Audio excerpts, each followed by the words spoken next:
Hello दोस्तों, स्वागत है आपका आज के हमारे एक और नए वीडियो में। छत्तीसगढ़ महिला पर्यवेक्षक खुली और परिसीमित भर्ती के संभावित प्रश्न में, जिसमें आपके क्वेश्चन आपके एग्ज़ाम में आ ही सकते हैं, फंस ही सकते हैं। तो पहला क्वेश्चन आज का शुरू करते हैं। साधारण कार्य करने वाले एक व्यक्ति की कैलोरी की।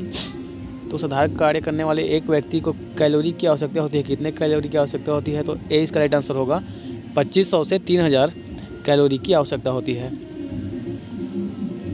अगला क्वेश्चन है यहाँ पर, रक्तलाप रोग किस खनिज लवण की कमी से होता है?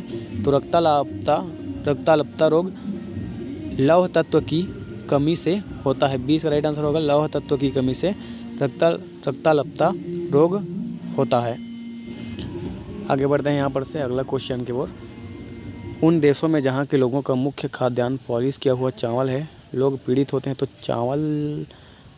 जिस चावल में पॉलिश चढ़ा होता है उसको खाने से बेरी रोग से लोग पीड़ित होते हैं। पुरुष की अपेक्षा स्त्री के आहार में कैलोरी की मात्रा अधिक होना चाहिए। तो पुरुष की अपेक्षा स्त्री के आहार में कैलोरी की मात्रा अधिक होनी चाहिए। महिलाओं के आहार में अधिक कैलोरी होना चाहिए। अगला क्वेश्चन है आपको यहाँ पर, घेंघा रोग किस ग्रंथि के बढ़ने के कारण होता है? तो ए इसका राइट आंसर है O2 थायराइड। घेंघा रोग थायराइड के बढ़ने से होता है।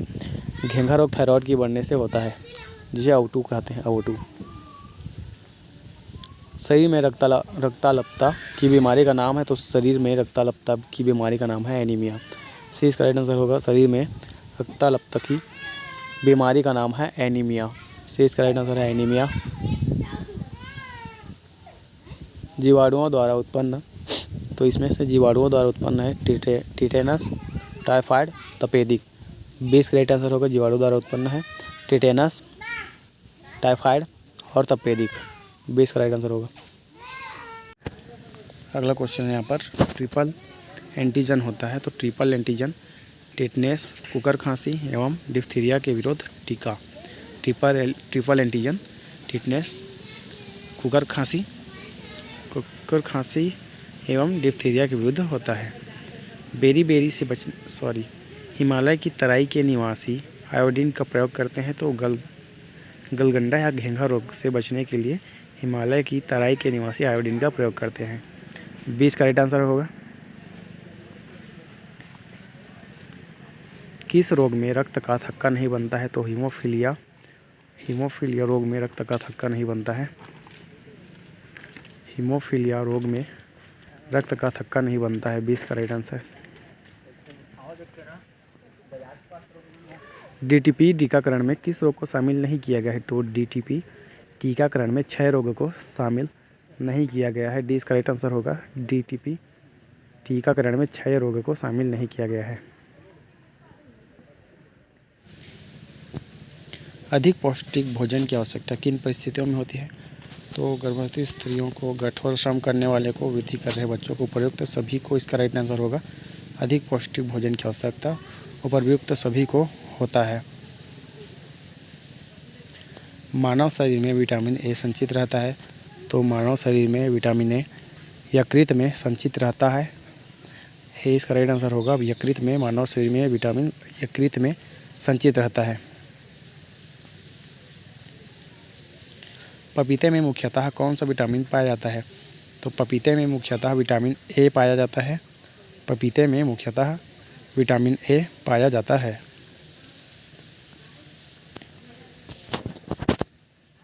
ए इसका राइट आंसर है। वह रोग जिसका टीका अभी तक नहीं निकाला गया है वह है, तो 20 का राइट आंसर है मलेरिया। मलेरिया का टीका अभी तक नहीं निकाला गया है।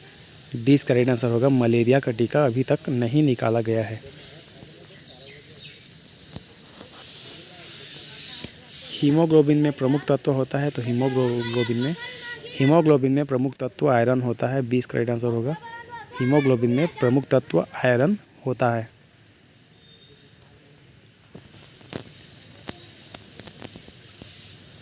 निम्न युग्म में सुमेलित है।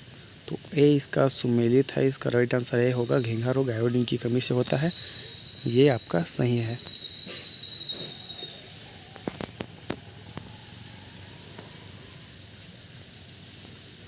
विटामिन डी किस में पाया जाता है? तो मक्खन, यकृत, अंडा। डी इसका राइट आंसर होगा विटामिन डी इन सभी में पाया जाता है।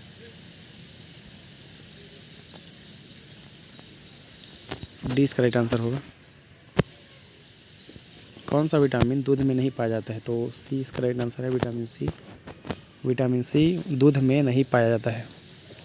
सी इसका राइट आंसर है विटामिन सी दूध में नहीं पाया जाता है, नहीं पाया जाता दूध में विटामिन सी। किशोरी बालिका दिवस प्रत्येक आंगनवाड़ी केंद्र में किस दिन मनाया जाता है? तो प्रत्येक माह के चौथे मंगलवार को किशोरी बालिका दिवस प्रत्येक आंगनवाड़ी केंद्र में प्रत्येक माह के चौथे मंगलवार को मनाया जाता है। बाल संजीवनी अभियान का संबंध है, तो बाल संजीवनी अभियान का संबंध है बाल कुपोषण से। बाल संजीवनी अभियान का संबंध है बाल कुपोषण से। पूरक पोषण आहार के लिए हितग्राहियों को प्रत्येक दिन कितनी कैलोरी पोषक तत्व की आपूर्ति का लक्ष्य रखा गया है? तो पूरक पोषण आहार के लिए हितग्राहियों को प्रत्येक दिन 300 कैलोरी पोषक तत्व की आपूर्ति का लक्ष्य रखा गया है। मध्य प्रदेश के प्रत्येक आंगनवाड़ी केंद्र को मेडिसिन किट्स के लिए कितनी राशि प्रदान की जाती है? तो मध्य प्रदेश के प्रत्येक आंगनवाड़ी केंद्र को मेडिसिन किट्स के लिए 600 रुपये की राशि प्रदान की जाती है। आंगनवाड़ी केंद्रों का संचालन राज्य सरकार के किस विभाग द्वारा किया जाता है? तो आंगनवाड़ी केंद्रों का संचालन राज्य सरकार के महिला एवं बाल विकास विभाग द्वारा संचालित किया जाता है। हैजा उत्पन्न करने वाले बैक्टीरिया का प्रथम खोजकर्ता है? तो हैजा उत्पन्न करने वाले बैक्टीरिया का प्रथम खोजकर्ता है रॉबर्ट कोख। ए इसका राइट आंसर होगा रॉबर्ट कोख। रॉबर्ट कोख हैजा उत्पन्न करने वाले बैक्टीरिया की खोज करता है। गर्भावस्था में प्रोटीन की मांग बढ़ जाती है, किस लिए बढ़ जाती है? तो गर्भस्थ शिशु के विकास के लिए। ये इसका राइट आंसर होगा गर्भावस्था में प्रोटीन की मांग बढ़ जाती है गर्भस्थ शिशु के विकास के लिए। गर्भावस्था में रक्तता से बचने का उपाय है पर्याप्त मात्रा में पौष्टिक एवं संतुलित आहार ग्रहण करना। डी इसका राइट आंसर है गर्भावस्था में रक्तता से बचने का उपाय है पर्याप्त मात्रा में पौष्टिक एवं संतुलित आहार ग्रहण करना। गर्भावस्था में लगभग कितने लीटर पानी की मात्रा बढ़ जाती है? तो डी इसका राइट आंसर होगा गर्भावस्था में लगभग 7 लीटर पानी की मात्रा बढ़ जाती है। डी इसका राइट आंसर है। डी इसका राइट आंसर होगा। अस्पताल में प्रसव कराने में लाभ है, तो सी इसका राइट आंसर होगा माँ तथा शिशु की देखभाल तथा प्रसव वैज्ञानिक रीति से प्रशिक्षित चिकित्सकों तथा नर्सों द्वारा होता है। तो सी इसका राइट आंसर होगा अस्पताल में प्रसव कराने में लाभ है माँ तथा शिशु की देखभाल तथा प्रसव वैज्ञानिक रीति से प्रशिक्षित चिकित्सकों तथा नर्सों द्वारा होता है। जन्म के समय शिशु का औसत भार होता है, तो जन्म के समय शिशु का औसत भार 3.350 किलोग्राम होता है, तो 3 किलो 350 ग्राम होता है।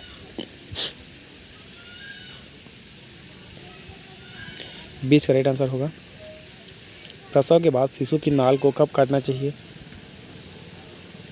तो 20 का राइट आंसर है प्रसव के बाद शिशु की नाल को तब काटना चाहिए जब उसमें स्पंदन रुक जाए। 20 का राइट आंसर होगा। इसका क्रम ऊपर नीचे हो गया है जी। अपरिपक्व शिशु वे कहलाते हैं जिनका वजन इनसे कम होता है, तो अपरिपक्व शिशु वे कहलाते हैं जिनका वजन 3.5 किलोग्राम से कम हो अर्थात 3.5 किलो से कम हो, वो अपरिपक्व शिशु कहलाते हैं। नाल छेदन के समय गर्भनाल को शिशु की नाभि से कितने इंच की दूरी पर बांधना चाहिए? तो 4 इंच की दूरी पर। नाल छेदन के समय गर्भनाल को शिशु की नाभि से 4 इंच की दूरी पर बांधना चाहिए। नवजात शिशु का प्रारंभिक आहार होता है, तो 20 का राइट आंसर होगा नवजात शिशु का प्रारंभिक आहार माँ का दूध होता है। 20 का राइट आंसर होगा माँ का दूध नवजात शिशु का प्रारंभिक आहार होता है।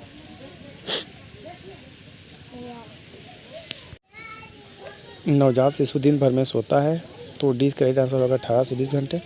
नवजात शिशु दिन भर में 18 से 20 घंटे सोता है। डी का राइट आंसर होगा जी 18 से 20 घंटे नवजात शिशु दिन भर में सोता है। जन्म के उपरांत नवजात शिशु के लिए सर्वप्रथम अनिवार्य है फेफड़ों से श्वसन क्रिया करना। तो जन्म के उपरांत नवजात शिशु के लिए सर्वप्रथम अनिवार्य होता है फेफड़ों से श्वसन क्रिया करना। डी करेक्ट आंसर होगा। नवजात शिशु के कपड़े होने चाहिए मुलायम सूती के। डी करेक्ट आंसर होगा। मुलायम सूती के कपड़े होने चाहिए। नवजात शिशु के कपड़े मुलायम सूती के होने चाहिए।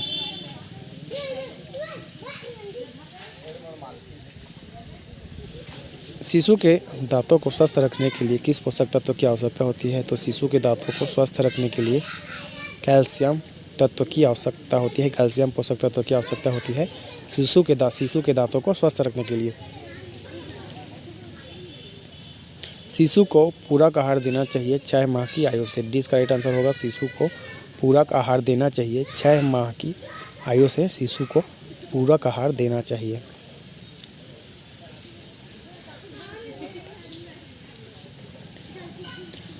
स्तनपान नहीं कराना चाहिए, जबकि मतलब स्तनपान कब नहीं कराना चाहिए? तो जब माँ संक्रामक रोग से पीड़ित हो। जब माँ संक्रामक रोग से पीड़ित हो तो स्तनपान नहीं कराना चाहिए। शिशुओं को दस्त होने पर बचाना आवश्यक है। तो शिशुओं को दस्त होने पर निर्जलीकरण से बचाना आवश्यक है। सी इसका राइट आंसर होगा। शिशुओं को दस्त होने पर बचाने के लिए निर्जलीकरण होने से बचाना आवश्यक है। बच्चों के लोहे की वस्तु से चोट लगने पर इंजेक्शन दिया जाता है। तो टिटेनस निरोधक इंजेक्शन दिया जाता है बच्चों को लोहे की वस्तु से चोट लगने पर। 20 का राइट आंसर होगा। संतुलित भोजन के लिए आवश्यक है कि उसमें प्रोटीन, कार्बोहाइड्रेट्स, वसा आदि तत्व उपस्थित हो। संतुलित भोजन के लिए आवश्यक है उसमें प्रोटीन, कार्बोहाइड्रेट्स, वसा आदि तत्व उपस्थित हो। सी इसका राइट आंसर होगा। कमजोरी दूर करने के लिए पिलाया जाता है। तो 20 का राइट आंसर होगा। कमजोरी दूर करने के लिए ग्लूकोज पिलाया जाता है जी। 20 का राइट आंसर है। कमजोरी दूर करने के लिए ग्लूकोज पिलाया जाता है। संतुलित आहार वह है तो जिसमें उचित खाद्य पदार्थों का समावेश हो, जिसमें सभी पोषक तत्व उचित मात्रा में अनुपात में हो, सुपाच्य, आकर्षक व रुचिकर हो, तो जिसमें उपयुक्त सभी बातें हों। तो डी का राइट आंसर होगा। ये सभी सही हैं। प्रयुक्त सभी बातें होनी चाहिए। शरीर में आयरन की कमी से होने वाले लक्षण है तो हांफनी आना। तो आयरन की कमी से होने वाला लक्षण है हांफनी आना, मतलब हाँफ जाना। सी का राइट आंसर होगा, हाँफना। वयस्क से तात्पर्य है तो विवाहित पुरुष या महिला, वे पुरुष व महिला जो कानून द्वारा निर्धारित आयु सीमा को पार कर गए हैं। तो उपयुक्त ए एवं बी दोनों सही हैं। इसमें से वयस्क के लिए ए और बी दोनों सही हैं। नवजात बालक या बालिका का स्वास्थ्य निर्भर करता है। तो नवजात बालक या बालिका का स्वास्थ्य संपूर्णतया माता के स्वास्थ्य पर निर्भर करता है।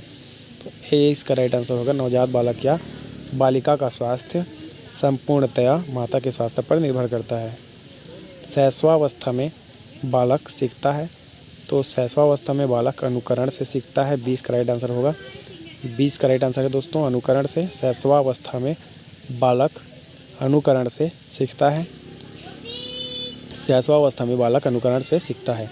बाल विकास से अध्ययन है। तो 20 का राइट आंसर होगा उपरोक्त तो सभी का। बाल विकास बालकों के व्यवहार का विकास को प्रभावित करने वाले तत्वों का, बालकों के विकास के विभिन्न क्षेत्रों का अध्ययन है। तो उपरोक्त तो सभी इसका राइट आंसर है।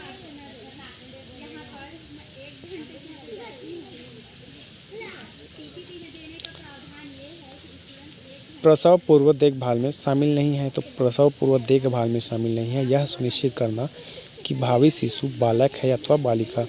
तो 20 का राइट आंसर होगा। प्रसव पूर्व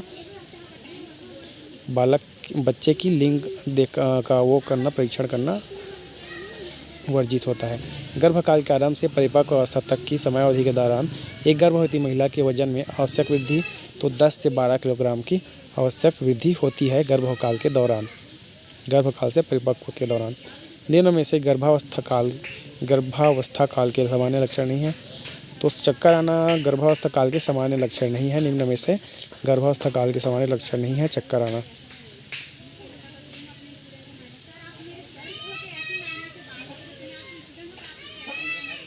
गर्भवती महिला को टेटनस का टीका लगाया जाता है। तो इसका सी राइट आंसर होगा ए एवं बी दोनों। गर्भ का पता लगते ही गर्भधारण के पश्चात प्रथम माह की समाप्ति पर। उपरोक्त ए एवं बी दोनों सही हैं। गर्भवती महिला को टेटनस का टीका लगाया जाता है। गर्भवती महिला को सुरक्षित एवं सर्वोचित प्रसव कहाँ होना चाहिए, कैसे होना चाहिए? तो 20 का आंसर होगा अस्पताल में डॉक्टर की देखरेख में गर्भवती महिला का सुरक्षित एवं सर्वोचित प्रसव होना चाहिए। 20 का राइट आंसर है दोस्तों। डिलीवरी के दौरान मृत्यु होने पर प्रदान की जाने वाली आर्थिक सहायता राशि है। तो डिलीवरी के दौरान मृत्यु हो जाने पर प्रदान की जाने वाली आर्थिक सहायता राशि है 20,000 रुपये। इसका राइट आंसर होगा डिलीवरी के दौरान मृत्यु होने पर प्रदान की जाने वाली आर्थिक सहायता राशि है 20,000 रुपये। गरीबी रेखा से नीचे महिलाओं की डिलीवरी प्राइवेट हॉस्पिटल में करवाने की सहायक योजना है। तो 20 का राइट आंसर है जननी सहयोग योजना। गरीबी रेखा से नीचे महिलाओं की डिलीवरी प्राइवेट अस्पताल में करवाने के लिए सहायक योजना है जननी सहयोग योजना। अधिकांशतः बाल मृत्यु का प्रमुख कारण है कुपोषण तथा संक्रमण। अधिकांशतः बाल मृत्यु का प्रमुख कारण है कुपोषण तथा संक्रमण। सी इसका राइट आंसर होगा कुपोषण तथा संक्रमण।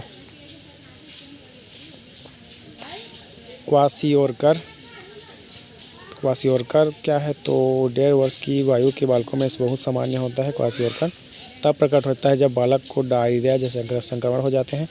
पीड़ित बालक के हाथ पैर और चेहरे पर सूजन रहती है। तो उपर्युक्त सभी इसका लक्षण है क्वासियोरकर का। अगला क्वेश्चन है यहाँ पर, जन्म के तुरंत बाद नवजात शिशु को क्या करते हैं? तो जन्म के तुरंत बाद नवजात शिशु को गीले मुलायम कपड़े से साफ़ करते हैं। गीले मुलायम कपड़े से साफ़ करें। जन्म के तुरंत बाद नवजात शिशु को गीले मुलायम कपड़े से साफ़ करें। ए इसका राइट आंसर है। मृत्यु का कप्तान किस रोग को कहते हैं? तो तपेदिक को। ए इसका राइट आंसर है। तपेदिक को मृत्यु का कप्तान कहा जाता है। तपेदिक रोग को मृत्यु का कप्तान रोग कहते हैं। तपेदिक को मृत्यु का कप्तान रोग कहते हैं।